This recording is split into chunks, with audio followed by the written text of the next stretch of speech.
Hi friends, మేమైతే బయటకు వచ్చేసాం. మేమైతే ఉదయం నుంచి అయితే పీజీలో పడుకొని ఉండేసరికి మాకైతే బోర్గా ఉండేసరికి బయటకు అయితే వచ్చేసాం. మేము అలా ముందుకు రాగానే మా ఫ్రెండ్స్ మీద ఏం తినాలైతే మాకేం అర్థం కావట్లేదు. అక్కడైతే మాకైతే పానీపూరి బండి కనిపిస్తుంది. ఇంకా ముందుకు రాగానే అయితే టిఫిన్ షాప్ కూడా అయితే ఉంది.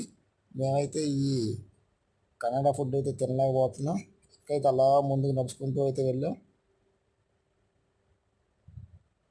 అలా ముందుకు రాగానే మన తెలుగు ఫుడ్ అయినా కావాలి టిఫిన్ హోటల్ కనిపించింది.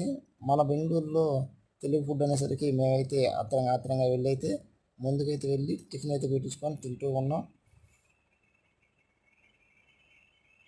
టిఫిన్ అయితే చాలా బాగుంది, చట్నీ కూడా చాలా బాగుంది. మేమైతే వేడిగా బాగా తిన్నాం.